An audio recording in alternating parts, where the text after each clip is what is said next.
Je suis français, je vis à Donetsk depuis 2015, et depuis 2015, mon domicile est bombardé par l'armée ukrainienne.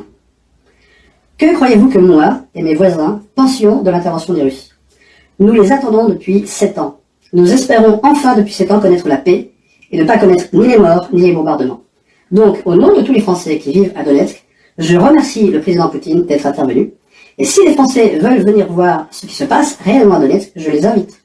Si vous avez des questions, j'y répondrai aussi. Merci Poutine.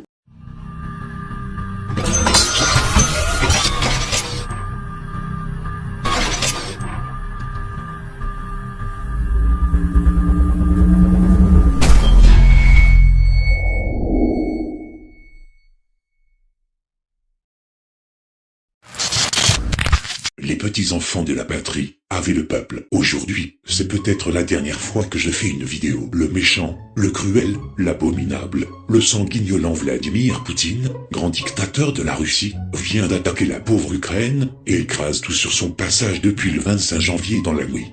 Tremblez mes amis. Nous allons tous mourir dans les prochaines semaines. La guerre mondiale. Nous n'avons qu'un endroit où se planquer. Tel un Hitler, les heures les plus sombres de l'histoire refont surface. Voici un florilège de cette menace qui n'a rien d'être fantôme.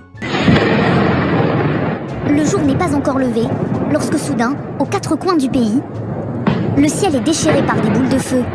À Dnipro, Soumy, Mariupol et même Kharkiv, à 300 km du Donbass.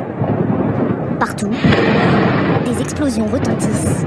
Уважаемые граждане России, дорогие друзья, военная машина движется.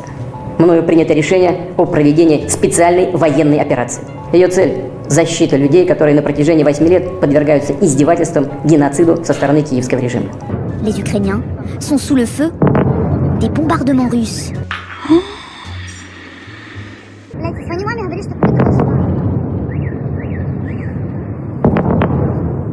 И для этого мы будем стремиться к демилитаризации и денацификации Украины, а также приданию суду тех, кто совершил многочисленные кровавые преступления против мирных жителей, в том числе и граждан Российской Федерации. Les bombardements ont commencé à 5 heures du matin. J'ai entendu du bruit, je me suis réveillé, j'ai sauté du canapé et j'ai couru réveiller ma mère. Puis d'un coup, j'ai entendu une déflagration dans mon dos. Quelque chose a explosé les fenêtres, puis des morceaux de plafond me sont tombés dessus. Ваши отцы, деды и прадеды не для того сражались с нацистами, защищая нашу общую родину, чтобы сегодняшние неонацисты захватили власть на Украине. Призываю вас немедленно сложить оружие и идти домой. Поясню. Все военнослужащие украинской армии, которые выполнят это требование, смогут беспрепятственно покинуть зону боевых действий и вернуться к своим семьям. En quelques heures, tout le pays a basculé dans une guerre, lancée quelques minutes plus tôt par Vladimir Poutine. C'est par une déclaration surprise à la télévision que Vladimir Poutine a annoncé ce jeudi une opération militaire spéciale en Ukraine. L'annonce du président russe est intervenue au moment même où le Conseil de sécurité des Nations Unies se réunissait sur la question de la crise entre l'Ukraine et la Russie. Кто бы ни пытался помешать нам, а тем более создать угрозы для нашей страны, для нашего народа, должны знать, что ответ России будет незамедлительным и приведет вас к таким последствиям, с которыми вы в своей истории еще никогда не сталкивались. C'est clair. Мы готовы к любому развитию событий. Les premiers chars russes entrent en Ukraine, par le nord ici à la frontière avec la Biélorussie, mais aussi par le sud, via la Crimée. Le pays est cerné. Même Kiev, la capitale, se réveille sous le bruit des sirènes. Лідер фракції тут, голова Офісу президента тут, прем'єр-міністр Шмигаль тут, Подоляк тут, президент тут. Всі ми тут, наші військові тут, громадяни суспільства тут, всі ми тут. Захищаємо нашу незалежність, нашу державу. І так буде й далі. Слава нашим захисникам, слава нашим захисницям. Слава Україні! Ici, les tirs ont déjà fait des dégâts, en plein centre-ville. Ses voisins ahuris découvrent le missile qui vient de s'écraser au sol. Moi, je vis dans cette maison ici. D'abord, j'ai entendu une terrible explosion, d'une puissance incroyable. J'ai fait un bond, je ne savais pas où aller. J'étais paniquée. J'ai couru chercher dehors, et là, il y avait du bruit partout. Toutes les sirènes des voitures sonnaient. Цим ранком ми захищаємо нашу державу наодинці. Як і вчора, найпотужніші сили світу спостерігають здалеку. Чи переконали Росії вчорашні санкції? ми чуємо у своєму небі і бачимо на своїй землі, що цього недостатньо. Au même moment, à quelques kilomètres de là, une épaisse colonne de fumée se dresse au-dessus du ministère de la Défense. Des hélicoptères russes survolent la ville, à basse altitude. Alors que dans les rues, les blindés avancent. L'assaut est lancé. Я запитав сьогодні у 27 лідерів Європи, чи буде Україна в НАТО. Запитав прямо. Всі бояться, не відповідають, а ми не боїмось. Clémence Dibou est notre envoyée spéciale, l'une de nos envoyées spéciales à Kiev. On vient d'entendre une explosion assez forte en ville et là il y a une odeur de poudre. Donc en fait ce qu'on fait c'est qu'on va aller directement dans le sous-sol. Des souterrains transformés en abris, à Kiev, mais aussi ici plus au nord. Cette station de métro est bondée, prise d'assaut par les habitants. Ми не боїмось нічого. Не боїмось, захищаючи нашу державу. Ми не боїмось Росії. Ми не боїмось говорити з Росією. Ми не боїмось говорити про все. Про гарантії безпеки для нашої держави. Не боїмось говорити про нейтральний статус. Ми ж зараз не в НАТО. Але які при цьому у нас будуть гарантії?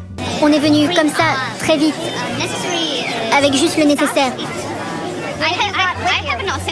Aucune affaire, juste le passeport et de l'argent. Et voilà, on doit partir. І найголовніше, які конкретно країни нам їх дадуть. На жаль, ми втратили за сьогодні вже 137 наших героїв, наших громадян. З них 10 офіцерів. Поранено 316. Fuir pour éviter la guerre. Par tous les moyens. Parfois, sans même savoir où trouver refuge. Je suis seule ici pour le travail. Où dois-je fuir? Où est-ce que je dois aller? Dites-le-moi s'il vous plaît, mon Dieu. Il faut assumer ce rapport de force, aller beaucoup plus loin dans les sanctions qu'on a été jusque-là, et enfin, appuyer nos mots de condamnation avec des actes qui sont extrêmement clairs. Bernard Yavi a raison de citer les opposants qu'il a cités au régime de Vladimir Poutine. Mais n'oublions pas non plus, Bernard Yavi, les souffrances, le martyre qu'a connu le peuple irakien, le martyre, la souffrance qu'a connu le peuple libyen. De nombreux Ukrainiens ont tenté dès ce matin de s'échapper. Mais bien souvent, ils se sont retrouvés pris au piège pendant des heures, dans d'immenses embouteillages. Pour ceux qui restent, un couvre-feu a été imposé, de 22h à 7h du matin. C'est ce que vous attendez du président de la République. Aujourd'hui, Conseil de défense dans 5 minutes. G7 cet après-midi à 15h. Il sera à Bruxelles avec les autres dirigeants européens ce soir. C'est ce que vous attendez du président de la République. Cela est la capacité qu'on a à donner à l'Ukraine les moyens de se défendre. Envoyer des armes. Il faut envoyer des armes. Bien sûr, des armes défensives. Ce soir, on parle de l'Ukraine. Non mais moi je vous parle de la souffrance des peuples et ne l'oublions pas. Je vous parle aujourd'hui de la N'oublions souffrance. pas les souffrances que nous avons infligées par des interventions militaires sans issue. Moi, je vous parle des souffrances Sans qu'à issue. cet instant même, l'armée de sûr. Poutine est en train Eh bien, d'infliger Bernard Yavi, à- ne les aggravons pas, aux ces civils souffrances. d'Ukraine. Vladimir Poutine a invoqué la défense des séparatistes situés dans l'est du pays, sans préciser si cette intervention se limiterait à cette zone ou si elle serait plus large. Peu après cette annonce, au moins 2 puissantes explosions ont été entendues dans le centre-ville de la capitale Kiev et d'autres à Kramatorsk dans l'est et à Odessa sur la mer Noire. La France et l'Allemagne fournissent des armes offensives à des tyrannies. Là, on a une démocratie, faut qu'on envoie des une armes jeune rapidement. démocratie qui est attaquée. Il faut lui donner les moyens de se défendre. Et nous, On doit envoyer des armes rapidement là à l'Ukraine. Bien sûr qu'il faut aider les soldats ukrainiens à défendre leur territoire. Mais ça serait nous engager dans une guerre. Mais non, c'est pas nous engager dans une guerre. La réponse militaire les aggravera, conduira Vladimir Poutine à surenchérir dans une escalade militaire. Mais Vladimir où Poutine sa détermination surenchérit. sera toujours plus grande que la nôtre. La manière de procéder de Vladimir Poutine, c'est de surenchérir. Tant que Vladimir Poutine ne sent pas de résistance, vous le savez, il avance. Le chef de la diplomatie ukrainienne parle d'une invasion de grande ampleur. Kiev a fermé son espace aérien pour l'aviation civile. Washington dénonce une attaque injustifiée. C'est fournir à une démocratie alliée les moyens de se défendre. Il faut arrêter désormais d'être faible. Pourquoi? Simplement parce que si on veut préserver la paix en Europe, il faut qu'à nouveau on soit crédible, qu'on ait des capacités de dissuasion face au régime de Vladimir Poutine. La résistance ne doit pas se placer sur ce terrain-là, nous avons d'autres moyens de l'atteindre et je ne crois pas que la posture sur des plateaux de télévision soit la bonne réponse. Ah bah, écoutez, je suis heureux de vous l'entendre dire parce que je vous vois là dans une posture qui ne me semble pas de nature à apaiser la situation. On sait aujourd'hui qu'il ira aussi loin que là on lui permet d'aller. Donc c'est à nous, désormais d'être grands, d'être fermes et d'être adultes. Arrêtons de nous tourner constamment vers Washington, prenons des décisions en tant qu'Européens. Ah bah, on va pas finir en cause. Vous vous rendez compte quand même que le grand juif BHL a osé snobber les restos du CRIF pour aller sur un plateau télé, parce qu'il meurt d'envie d'aller en découdre avec le méchant Poutine, c'est pour vous dire. Moi, ce qui me fait marrer, c'est qu'on veut nous faire comme la couleuvre, Comme quoi le Macron Minus aurait montré les biscottos au Big Boss de Russie au téléphone.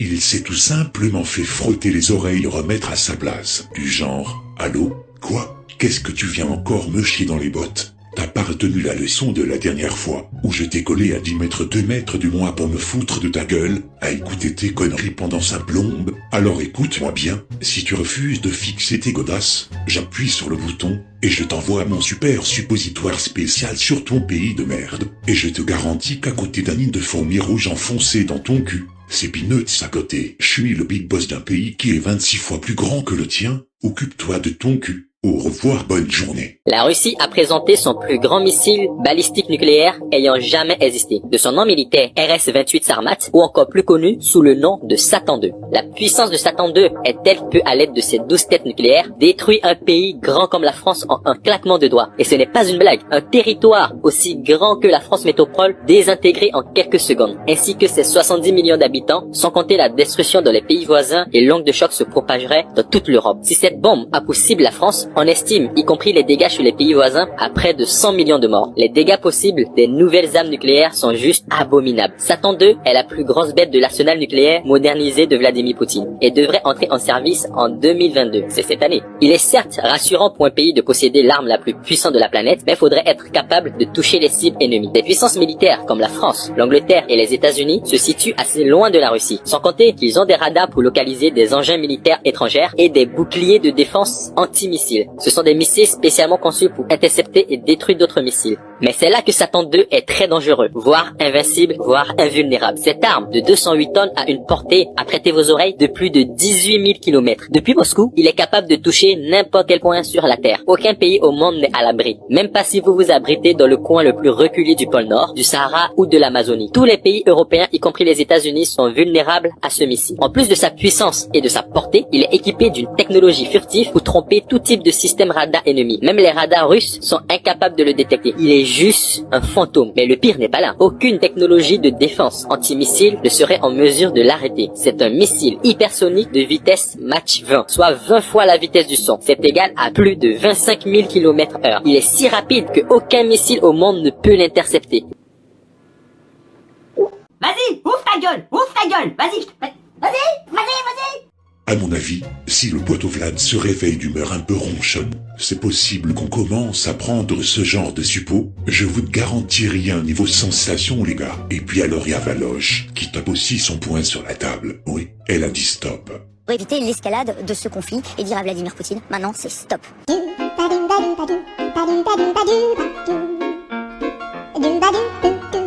Si avec ça les Russes ne se rendent pas. Bref, au fait, c'est qui déjà Volodymyr Zelensky, le président de l'Ukraine?